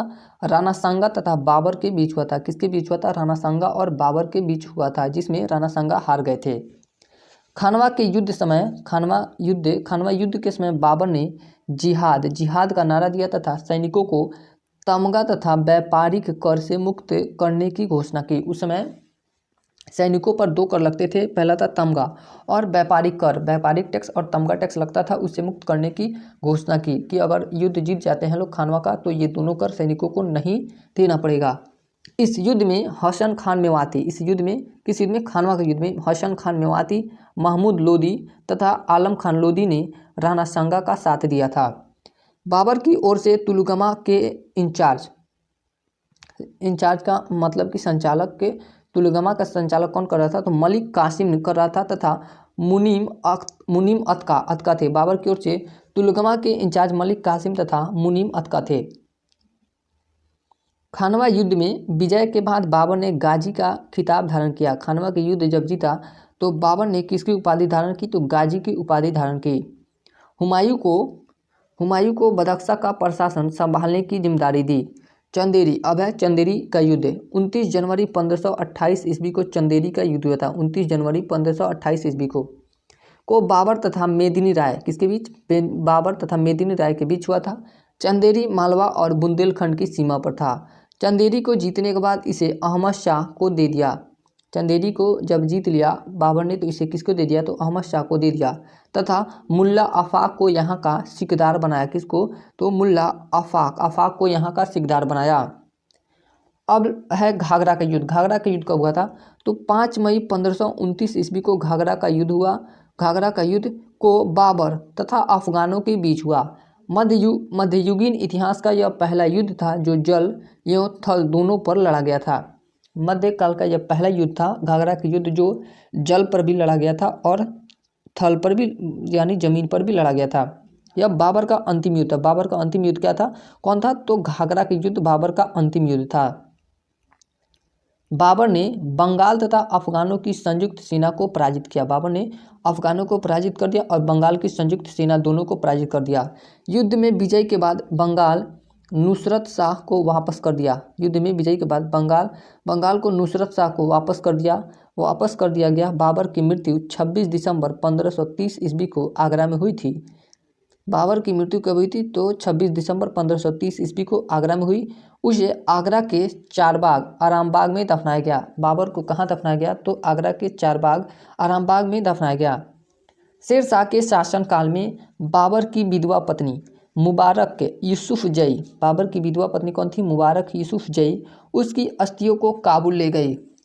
बाबर ने काबुल में चांदी का सिक्का शाहरुख तथा कंधार में बाबरी नाम का सिक्का चलाया था। बाबर ने काबुल में चांदी का सिक्का का नाम क्या था, शाहरुख चलाया था और कंधार में क्या, बाबरी नामक सिक्का चलाया था। उसके सिक्कों पर एक तरफ कलमा तथा चारों खलीफाओं के नाम अंकित होते थे, दूसरी तरफ बाबर का नाम तथा उपाधि अंकित रहती थी। बेहजाद बाबर का समकालीन चित्रकार था। बेहजाद कौन था, तो बाबर का समकालीन चित्रकार था। बाबर को जीवनी लेखकों का राजकुमार कहा जाता है। बाबर को क्या कहा जाता है, तो जीवनी लेखकों का राजकुमार कहा जाता है। तुझके बाबरी का सर्वप्रथम फारसी अनुवाद अकबर के समय पायंदा खान ने किया था। तुझके बाबरी का सर्वप्रथम फारसी अनुवाद किसने किया था, तो अकबर के समय पायंदा खान ने किया था। अब्दुल रहीम खाना ने इसका फारसी अनुवाद किया था। किसका, तो तुझके बाबरी का। फारसी से अंग्रेजी में किसने अनुवाद किया, तुझके बाबरी का, तो लीडन तथा अर्शकिन ने 1826 ईस्वी में किया था।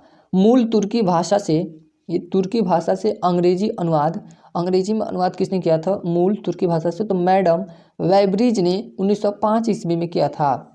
बाबर द्वारा लड़े गए प्रमुख युद्ध। अब है बाबर के युद्ध। पहला युद्ध था 21 अप्रैल 1526।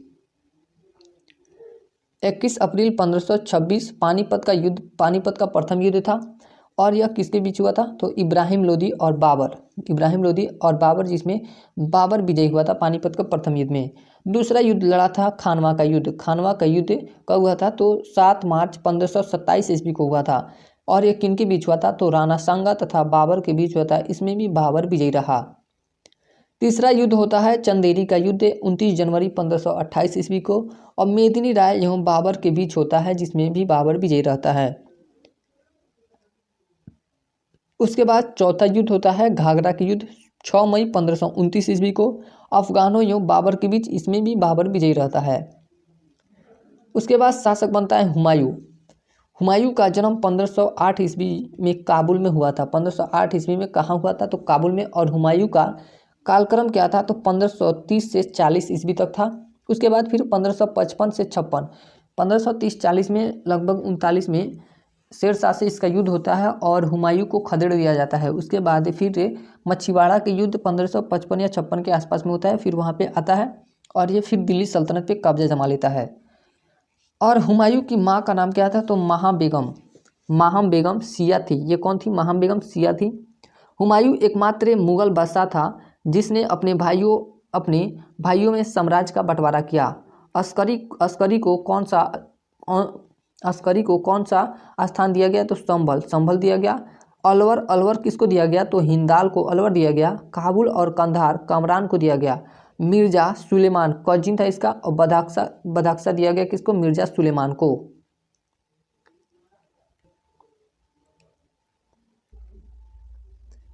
हुमायूं का पहला सैनिक अभियान बुंदेलखंड में स्थित कालिंजर प्रताप रुद्र के विरुद्ध 1531 में हुआ था। हुमायूं का पहला सैनिक अभियान प्रताप रुद्र के विरुद्ध 1531 में हुआ था और यह कहाँ था? कालिंजर। इस अभियान का परिणाम संधि के रूप में निकला था। यह युद्ध संधि से समाप्त हुआ था। हुमायूं के द्वारा लड़े गए प्रमुख युद्ध 1531 में कौन सा युद्ध हुआ? तो देवरा का युद्ध हुआ और किसके विपक्ष? महमूद लोदी के विपक्ष में हुआ था और इसमें हुमायूं विजयी रहा। देवरा के युद्ध में कौन विजयी रहा? तो हुमायूं विजयी रहा। 1532 में चुनार का घेरा होता है। चुनार का घेरा का युद्ध शेरशाह सूरी के विरुद्ध संधि से समाप्त होता है। यह युद्ध चुनार का घेरा संधि वार्ता से समाप्त होता है। 1535 से 36 में बहादुर शाह से संघर्ष होता है। बहादुर शाह से इसका संघर्ष होता है और किसके विरुद्ध में? बहादुर शाह के विरुद्ध में। इसमें भी हुमायूं विजयी रहता है। उसके बाद होता है चुनार विजय 1537 ईस्वी में कुतुब खान के विरुद्ध यह युद्ध होता है। इसमें भी हुमायूं विजयी रहता है। 26 जून 1539 को चौसा का युद्ध होता है। 26 जून 1539 को कहाँ का युद्ध होता है? चौसा का युद्ध होता है और यह शेरशाह सूरी के विरुद्ध होता है, जिसमें शेरशाह सूरी विजयी रहता है।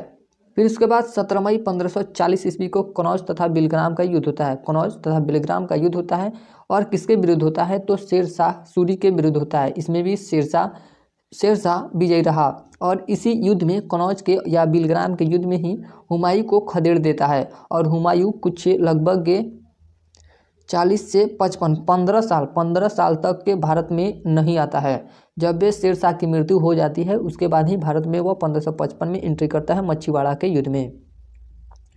अब होता है 15 मई 1555 ईस्वी मछीवाड़ा का युद्ध अफगान सरदार नसीब खान तथा तातर खान के विरुद्ध होता है। इसमें हुमायूं विजयी रहा। उसके बाद फिर युद्ध होता है 22 जून 1555 ईस्वी को सरहिंद का युद्ध सिकंदर सूरी के विरुद्ध लड़ा जाता है और इसमें भी हुमायूं विजयी रहता है। लेनपुल ने लिखा, गुजरात और मालवा हुमायूं के हाथों में पक्के फल की तरह गिरे और उतनी ही तेजी से निकल गए। चुनार का किला पूर्वी भारत के द्वार के रूप में विख्यात था। चुनार का किला किस रूप में विख्यात था? तो पूर्वी भारत के द्वार के रूप में विख्यात था। चौसा के युद्ध में हार के बाद हुमायूं गंगा नदी में कूदा। उसे निजाम नाम के एक भिस्ती मतलब मलाह होता है, मलाह ने बचाया था। जब चौसा का युद्ध हुआ था तो हारने के बाद हुमायूं गंगा नदी में कूद गया और निजाम नामक के एक भिस्ती था, मलाह था, उसी ने हुमायूं को बचाया। चौसा युद्ध जीतने के बाद शेर खान ने स्वयं को सुल्तान घोषित किया और शेरशाह की उपाधि धारण की।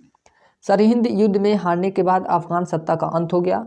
इस युद्ध में अफगान सत्ता का अंत हुआ तो सरहिंद के युद्ध हारने के बाद अफगान सत्ता का अंत हो गया और हुमायूं ने 23 जुलाई 1555 ईस्वी को दूसरी बार मुगल साम्राज्य की स्थापना की। हुमायूंनामा ग्रंथ की लेखिका गुलबदन बानो बेगम थी। इस लाइन को अंडरलाइन करेंगे लोग। हुमायूंनामा ग्रंथ की लेखिका कौन थी? तो गुलबदन बानो बेगम थी। हुमायूं के मकबरे को ताजमहल का पूर्वगामी कहा जाता है। हुमायूं के मकबरे को क्या कहा जाता है? तो ताजमहल का पूर्वगामी कहा जाता है। प्रथम मुगल शासक हुमायूं था जो ज्योतिष पर विश्वास करता था। प्रथम मुगल बादशाह हुमायूं था जो ज्योतिष पर भी विश्वास करता था। चित्तौड़ की शासिका रानी कर्णवती या कर्मवती ने हुमायूं के पास रक्षिका सूत्र राखी भेजी थी। हुमायूं की मृत्यु दीनपना पुस्तकालय की सीढ़ियों से शेरमंडल से गिरने से हुई थी। हुमायूं की मृत्यु कहाँ हुई थी? दीनपना नामक पुस्तकालय की सीढ़ियों पर से गिर गया और उससे मृत्यु हो गई। चारबाग शैली से बना हुआ प्रथम मकबरा हुमायूं का मकबरा है। किस शैली में बना हुआ मकबरा है हुमायूं का? तो चारबाग शैली में बना हुआ प्रथम मकबरा हुमायूं का मकबरा है। यह दिल्ली में स्थित है। बिलग्राम या कनौज के युद्ध के कारण हुमायूं को निर्वासित जीना पड़ा। हुमायूं सिख गुरु अंगद सिख गुरु कौन थे? अंगद का समकालीन या बिलग्राम के युद्ध में पराजित हो जाने के बाद हुमायूं ने इनसे आशीर्वाद भी प्राप्त किया था। हुमायूं गुरु अंगद के समकालीन था और बिलग्राम के युद्ध में जब हारा तो गुरु अंगद से ही आशीर्वाद प्राप्त किया था। अबुल फजल ने हुमायूं को इंसान कामिल कहकर संबोधित किया है। हुमायूं अफीमची था। हुमायूं क्या था? अफीमची था। वह तीरंदाजी और घुड़सवारी में भी माहिर था। हुमायूं ने प्रशासन में सहायता के लिए अहले मुराद नामक वर्ग का गठन किया था। इस वर्ग में मुख्यतः नर्तक और नर्तकी आते थे। दिल्ली के मीना बाजार की शुरुआत हुमायूं ने कराई थी। दिल्ली में जो मीना बाजार आज लगता है उसकी शुरुआत किसने कराई थी? तो हुमायूं ने ही करवाई थी। हुमायूं की मृत्यु 14 जनवरी 1556 ईस्वी को हुई थी। इसकी मृत्यु के समाचार को 17 दिन गुप्त रखा गया था। जब हुमायूं का डेथ हुआ था यानी मर गया था तो उसकी मृत्यु को 17 दिन तक के अकबर से छुपाया गया था। हुमायूं कालीन उमरा वर्ग अहले दौलत राज परिवार के सदस्य तथा उच्च सैन्य अधिकारी थे। अहले दौलत अहले सादात थे। सद्र काजी उलेमा तथा प्रबुद्ध वर्ग के लोग इस वर्ग में आते थे। तीसरा था अहले मुराद। इसके अंतर्गत वादक, संगीतज्ञ, नर्तकी तथा नर्तक आदि आते थे। बाबर के वजीर निजामुद्दीन ने हुमायूं के स्थान पर मेहदी ख्वाजा को बादशाह बनाने का असफल प्रयास किया था। हुमायूं का वजीर कौन कौन से क्रमशः हुए थे? तो अमीर उवैस हिंदू बेग था। उमैर उवैस के बाद हिंदू बेग हुआ। उसके बाद कराचा खान हुआ। कराचा के बाद ख्वाजा कासिम। इस पर भ्रष्टाचार का आरोप लगा था। ख्वाजा कासिम पर भ्रष्टाचार का आरोप लगा था। उसके बाद अंतिम में वजीर कौन हुए? सुल्तान वली हुमायूं के अंतिम वली थे। हुमायूं ने ख्वांदमीर तथा जौहर आफ्ताबची को संरक्षण प्रदान किया था। ख्वांदमीर को अमीर अखबार की उपाधि दी थी। अब है सूर्यवंश। इसके सबसे प्रतापी शासक शेरशाह सूरी थे, जिनका कालक्रम 1540 से 1545 ईस्वी तक रहा। ये 5-6 साल तक ही शासन किए थे। इनका जन्म 1486 ईस्वी में नारनौल में हुआ था। कहाँ हुआ था? नारनौल में हुआ था। और पिता कौन थे? पिता का नाम क्या था? हसन खान। उपाधि शेर खान, हजरत आला, सुल्तानुल अदल। इनकी कौन कौन की उपाधियाँ रही? तो शेर खान की उपाधि प्राप्त किए थे, हजरत आला की उपाधि प्राप्त किए थे। उसके बाद सुल्तान अल अदल की उपाधि से नवाजे गए थे। चंदेरी का युद्ध 1528 ईस्वी में शेरशाह मुगलों की ओर से लड़ा था। चंदेरी का युद्ध जो 1528 में हुआ था, शेरशाह किसकी ओर से लड़े थे? तो मुगलों की ओर से लड़े थे। चौसा के युद्ध में हुमायूं को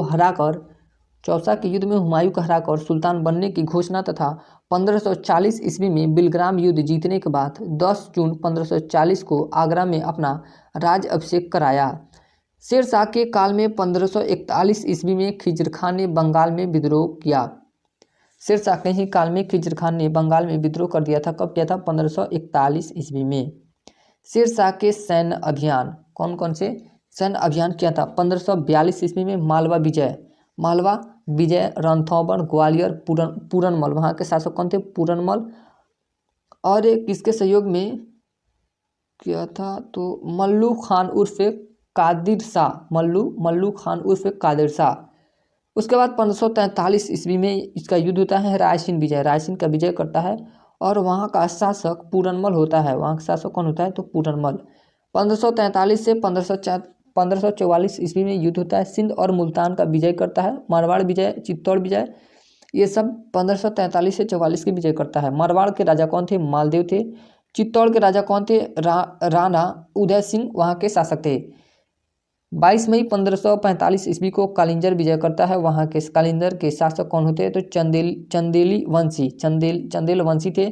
कीरत सिंह वहाँ के शासक थे। शेरशाह की प्रशासनिक व्यवस्था के बारे में इतिहासकार किन ने लिखा? शेरशाह के प्रशासनिक व्यवस्था के बारे में किसने लिखा? तो किन ने लिखा। इससे पठान ने 5 वर्षों में इतना कुछ कर डाला जितना कि मुगल, यहाँ तक कि अंग्रेज भी नहीं कर पाए। किन्स का कहना है कि यह पठान था जो 5 वर्षों में इतना कुछ कर डाला जितना कि मुगलों और अंग्रेजों से भी नहीं हो पाया था। शेरशाह के विभाग एवं उसके अधिकारी, कौन कौन से शेरशाह के विभाग बने थे और वो कौन कौन से उसमें अधिकारी रहते थे? दीवाने विजारत, ये किससे संबंधित था? दीवाने विजारत तो आय व्यय से संबंधित था और इसके मालिक कौन होते थे? तो वजीर इसके पद पर सबसे बड़ा पद पे होते थे। उसके बाद है दीवाने आरिज। दीवाने आरिज किससे संबंधित है? तो सैन्य व्यवस्था से संबंधित है। आरिजे मुमालिक के नाम का अधिकारी रहता था। दीवाने रसालत, दीवाने रसालत किससे संबंधित था? तो विदेश विभाग से संबंधित था। दीवाने इंसा, दीवाने इंसा किससे संबंधित था? तो सचिवालय से संबंधित था और इसके अध्यक्ष को दबीरे मुमालिक कहा जाता था। दीवाने कब्जा, दीवाने कजा, दीवाने कजा किसे कहते हैं? तो न्याय विभाग से संबंधित था दीवाने कजा और इसके अध्यक्ष पे काजी को नियुक्त किया जाता था। दीवाने बरीद, गुप्तचर विभाग से संबंधित था दीवाने बरीद। बरीद मुमालिक इसके अधिकारी को कहा जाता था। दीवाने शमन शाही परिवार का प्रभारी होता था। कौन? दीवाने शमन। प्रांतीय प्रशासन सूबेदार या फौजदार के अधीन थे। प्रांतीय प्रशासन किसके अधीन में थे? सूबेदार तथा फौजदार के अधीन में थे। शेरशाह का आक्रमण 47 सरकारों में विभक्त था। शेरशाह का आक्रमण नहीं होगा वहाँ पे साम्राज्य। शेरशाह का साम्राज्य 47 से सरकारों में विभक्त था जिसमें 19 सरकारें केवल बंगाल में ही थी। सरकार सिख का प्रशासन सिकदारा एवं मुंशिफा के अधीन था। प्रत्येक सरकार को परगनों में विभाजित किया जाता था। परगने का अधिकारी सिकदार होता था। परगने का अधिकारी कौन होता था? तो सिकदार होता था। इसके अलावा परगने में एक मुंशिफ, एक फौजदार, खजांची तथा 2 लेखाकार कारकुन भी होते थे। प्रशासन की सबसे छोटी इकाई ग्राम थी। प्रशासन की सबसे छोटी इकाई थी क्या थी? ग्राम थी। ग्राम का प्रमुख अधिकारी मुकद्दम या मुखिया कहलाता था। ग्राम स्तर पर ही कृषकों की भूमि तथा उपज का ब्यौरा रखने वाला अधिकारी पटवारी भी होता था। ग्राम स्तर पर ही कृषकों की भूमि तथा उपज का ब्यौरा रखने वाला अधिकारी पटवारी भी होता था। साम्राज्य प्रांत विवादास्पद सरकार सिख परगना ग्राम। शेरशाह ने घोड़ों को दागने तथा सैनिकों का हुलिया रखने का प्रथा का अनुसरण किया था। शेरशाह ने घोड़ों को दागने तथा सैनिकों का हुलिया रखने का प्रथा का अनुसरण किया था। शेरशाह सूरी को अकबर का पूर्वगामी कहा जाता है। इस लाइन को अंडरलाइन करेंगे लोग। शेरशाह सूरी को अकबर का पूर्वगामी कहा जाता है। ब्रिटिश सरकार ने मुद्रा के चलन की प्रणाली को शेरशाह सूरी से अपनाया था। ब्रिटिश सरकार ने मुद्रा के प्रचलन की प्रणाली को किससे से अपनाया था? तो शेरशाह सूरी से अपनाया था। भारत में डाक सेवा का प्रचलन एवं रुपयों का सिक्का सर्वप्रथम शेरशाह सूरी ने चलाया था। भारत में डाक सेवा का प्रचलन तथा रुपये का सिक्का किसने चलाया था? तो शेरशाह सूरी ने। प्रशासनिक सुधारों की दृष्टि से शेरशाह सूरी का महानतम सम्राट माना जाता है। प्रशासनिक सुधारों की दृष्टि से शेरशाह सूरी को महानतम सम्राट माना जाता है।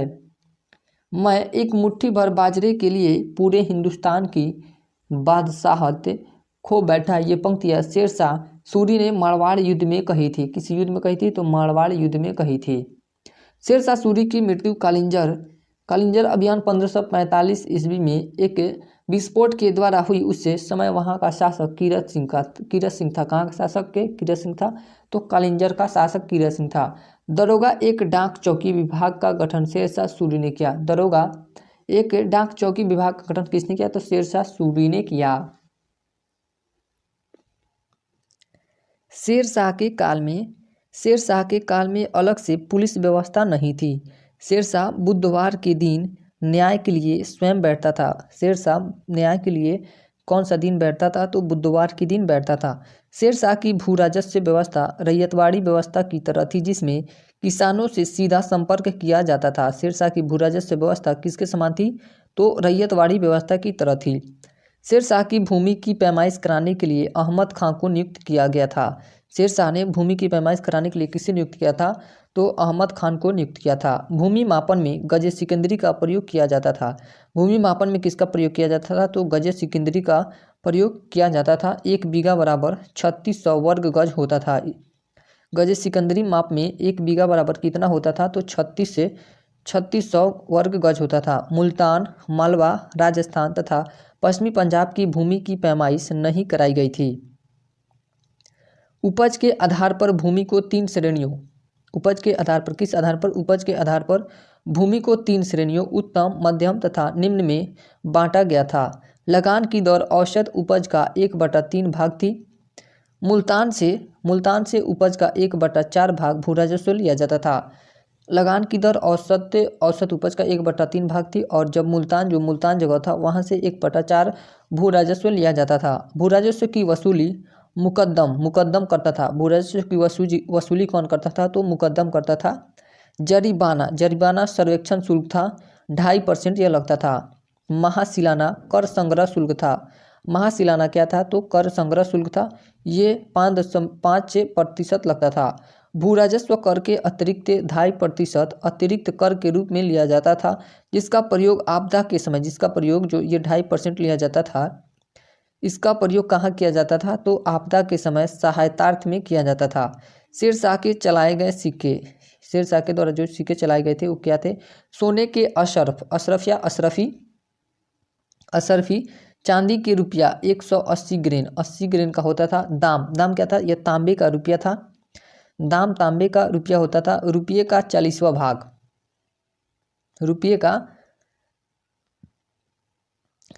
भाग होता था दाम। यह कितने ग्रेन का था? तो 380 ग्रेन का था। अधोला तांबा का सिक्का था। पावला तांबा का सिक्का था। दमड़ी भी तांबा का सिक्का था। जीतल भी तांबा का सिक्का था। चांदी के रुपये और दाम का विनिमय अनुपात यानी 1:64 था। कितना? 1:64 के बराबर होता था। जनता का आम सिक्का दाम था। जनता जो यूज करती थी उससे वह सिक्का कौन था? तो दाम। आज भी हम लोग मार्केट में जाते हैं लोग तो दाम किसी भी चीज़ की पूछते हैं लोग, दाम पूछते नहीं है लोग, जबकि वो उस सिक्का पहले के ज़माने में उसी आधार पे आज भी लोग पूछते हैं। शेर शाह के काल में 23 टकसालें थी। शेर शाह काल में कितनी टकसालें थी? तो 23 टकसाल थी। शेर शाह ने 1700 सरायों का निर्माण कराया था। सराय की देखभाल करना सिकदार का कर्तव्य था। सराय की देखभाल कौन करता था? तो सिकदार करता था। डॉक्टर कनूनगो ने सड़कों और सरायों को साम्राज्यों की धमनियाँ कहा। मलिक मोहम्मद जायसी शेर शाह के समय एक प्रमुख कवि थे। मलिक मोहम्मद जायसी शेर शाह के समकालीन थे। मलिक मोहम्मद जायसी ने पद्मावत, अखरावट, आखिरी कलाम की रचना की थी।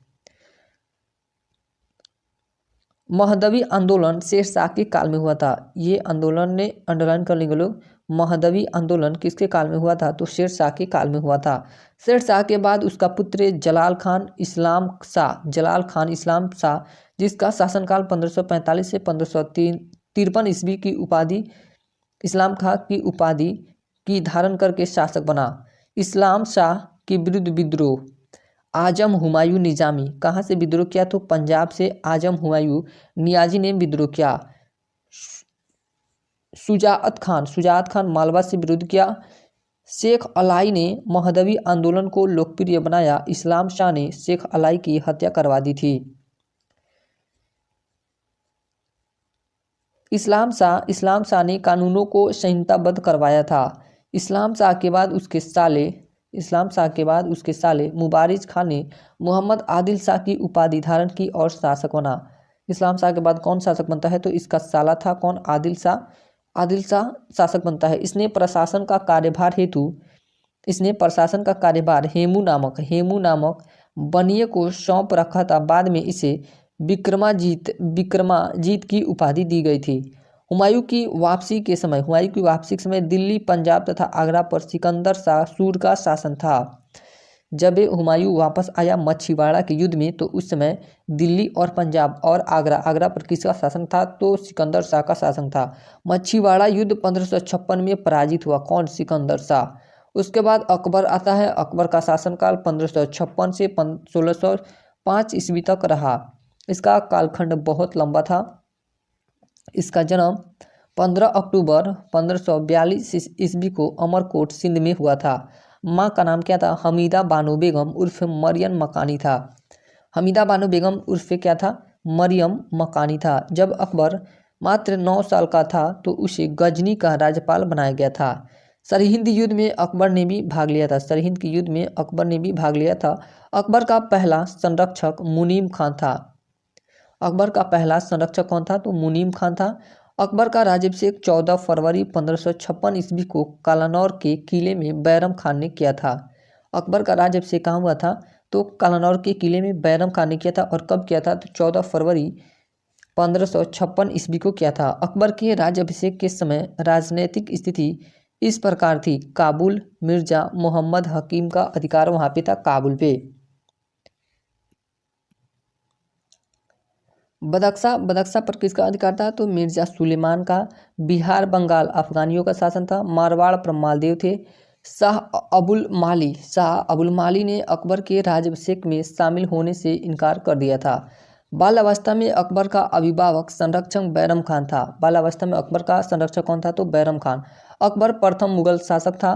पूर्णतः अनपढ़ एवं निरक्षर था। यह मुगल साम्राज्य का पहला शासक था जो अनपढ़ और निरक्षर बिना पढ़े रहा था।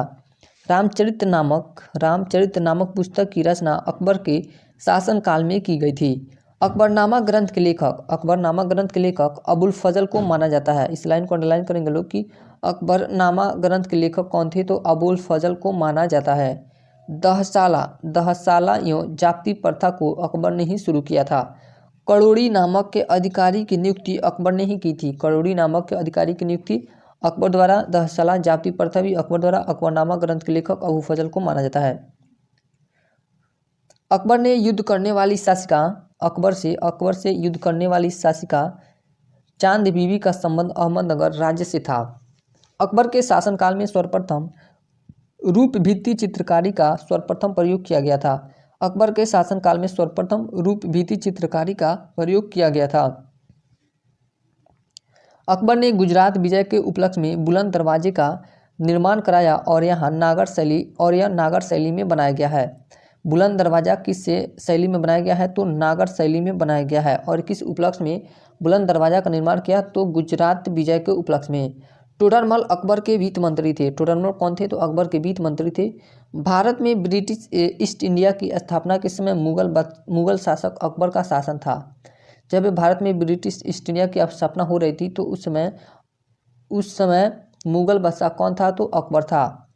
मध्यकालीन भारत में हेमू एकमात्र शासक था जिसने दिल्ली पर अधिकार किया। इस अवसर पर उसने विक्रमादित्य की उपाधि धारण की। विक्रमादित्य की उपाधि धारण करने वाला हेमू 14वां तथा अंतिम शासक था। दिल्ली की गद्दी पर बैठने वाला अंतिम हिंदू शासक भी था। दिल्ली की गद्दी पर बैठने वाला अंतिम हिंदू शासक कौन था? तो हेमू था। हेमू आदिल शाह का प्रधानमंत्री भी रहा था।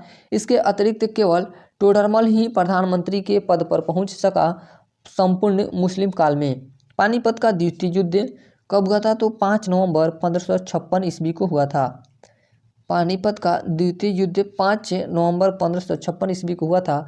बैरम खान के पतन में अतका खेल का प्रमुख योगदान था। बैरम खान के पतन में अतका खेल का प्रमुख योगदान था। इसमें मरियम मकानी, हमीदा बानो बेगम, महामंगा, जीजा अंगा, अकबर की आया, आदम खान, शमसुद्दीन खान प्रमुख थे। बैरम खान ने सुन्नी शेख मोहम्मद ग्यास को हटाकर शिया शेख गद्दाई को सदरे सुदूर बनाया था। बैरम खान ने सुन्नी जो शेख मोहम्मद ग्यास थे उनको हटा दिया और शिया जो थे शेख गद्दाई को सदरे सुदूर बनाया। अकबर के प्रधानमंत्री कौन से अकबर के प्रधानमंत्री हुए थे? तो बैरम खान, शिहाबुद्दीन प्लस महामंगा संयुक्त प्रधानमंत्री, बहादुर शाह उज्बेक, मुनीम खान, शमसुद्दीन अतका की हत्या आदम खान ने की थी। शमसुद्दीन अतका की हत्या किसने की थी? तो आदम खान ने की थी।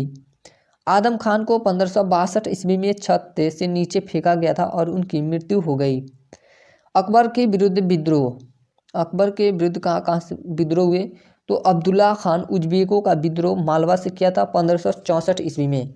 उज्बेकों तथा मिर्जाओं का विद्रोह जौनपुर से हुआ 1565 ईस्वी में। उज्बेकों तथा मिर्जाओं का विद्रोह जौनपुर 1565 ईस्वी में हुआ था। यूसुफ जाइयो का विद्रोह काबुल से हुआ था 1585 ईस्वी में। इस विद्रोह का दमन करते समय बीरबल की मृत्यु हो गई थी। यूसुफ जाइयो का विद्रोह को दबाने में ही बीरबल की मृत्यु हो गई। बाद में मानसिंह तथा टोडरमल ने विद्रोह को दबाया। शाहजादा सलीम का विद्रोह इलाहाबाद से किया था 1599 से 1603 ईस्वी। अबुल फजल की हत्या ओरछा के राजा अबू फजल की हत्या कौन किया था? तो ओरछा के राजा वीर सिंह देव बुंदेला ने सलीम के कहने पर की थी। साम्राज्य विस्तार के उद्देश्य से अकबर का पहला आक्रमण मालवा पर 1561 ईस्वी में हुआ था। साम्राज्य विस्तार के उद्देश्य से अकबर का पहला आक्रमण मालवा पर 1561 ईस्वी में हुआ। अकबर से वैवाहिक संबंध स्थापित करने वाला पहला राजपूत कछवाहा वसीय आमेर का भरमाल था। अकबर से जो वैवाहिक संबंध स्थापित करने वाला पहला राजपूत कौन था? तो कछवाहा वंशी आमेर का भारमल था। हरखा बाई तथा उर्फ जोधा बाई का अकबर के साथ विवाह किसी भी राजपूत राजकुमारी का अकबर से पहला विवाह था।